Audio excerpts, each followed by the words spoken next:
where like the banks are legit scared because there's no way that you can like really stop this thing. This is the story of an average young man who was a video game player in high school who ended up turning into becoming Bitcoin rich almost by accident without even realizing what he had his hands on.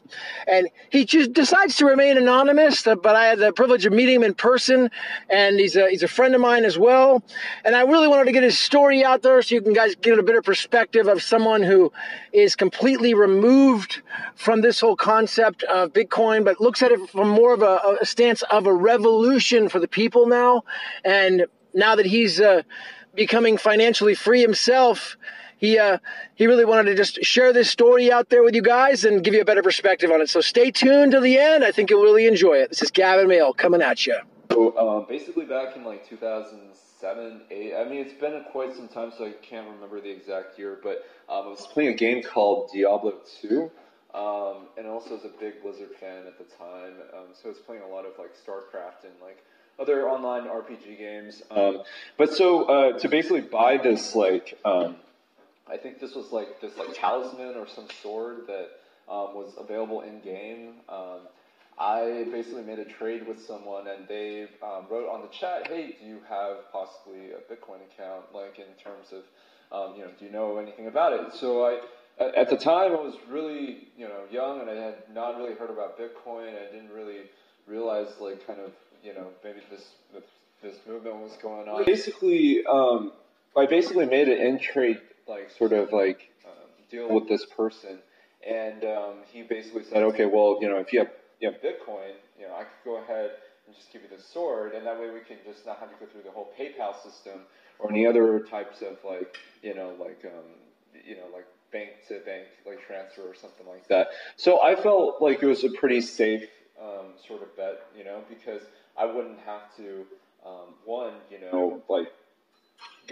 use my PayPal for this type of like online transaction, and I didn't have to like at the time I thought it was appropriate because I didn't want my parents to see that I was like basically buying an in-game sort of like item for something. So the anonymous part of it was like just very appealing. So anyways, I basically bought my first like Bitcoin like off of a friend who also like I think he got it from like I think it was like GDAX or something at the time. Like, and so they were only worth like I think at the time it was only like a couple dollars to the name, right?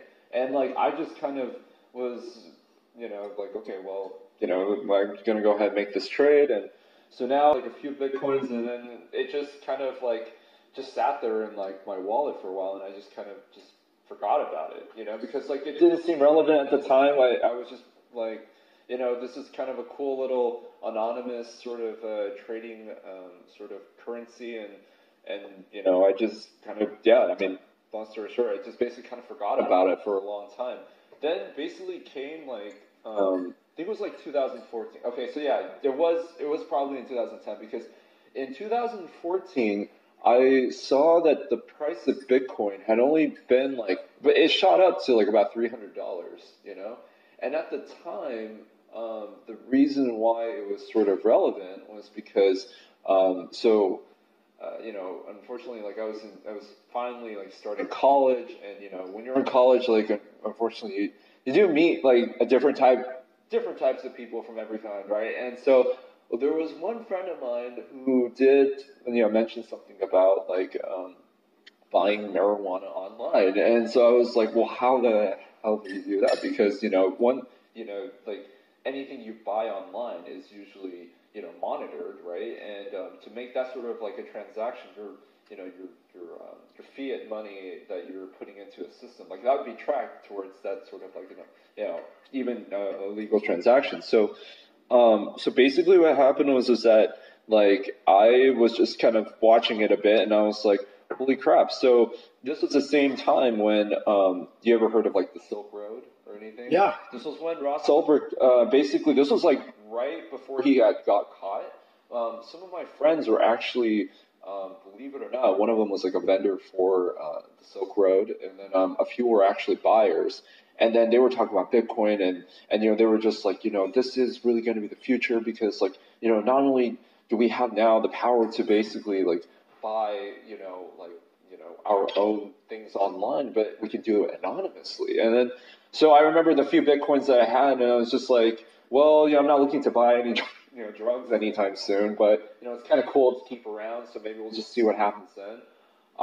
Fast forward a couple years now, and like, I don't know, I didn't really exactly do much with them, and I've just been sort of watching the price like kind of come and go, and so kind of seeing the transition from last year around December was monumental, because like, you saw that there was just such an increase in demand, and the peak value at like 20,000. I mean, it just a kind of like really brought like kind of like a demonstration towards the fact that like when there's enough demand, like, the value of this thing, I mean, this is going to be like, a revolutionary sort of revolution. Yeah, it's a revolution. When it comes to Bitcoin, like,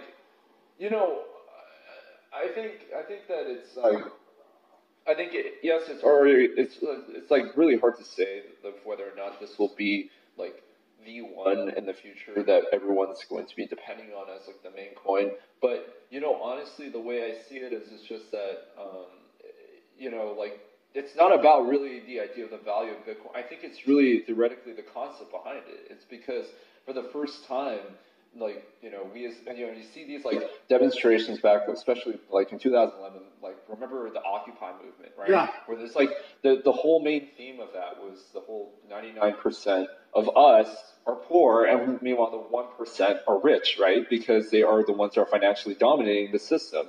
And for once, you have this very simple, very genuine idea that is only entailing money, privacy, and just ownership, right?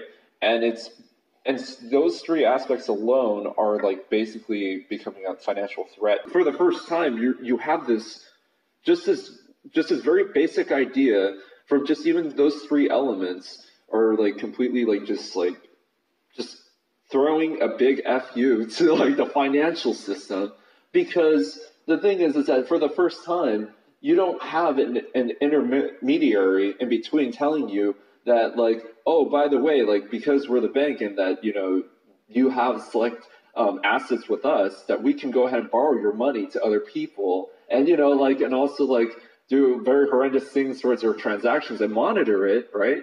And so to even have, like, this, like, one...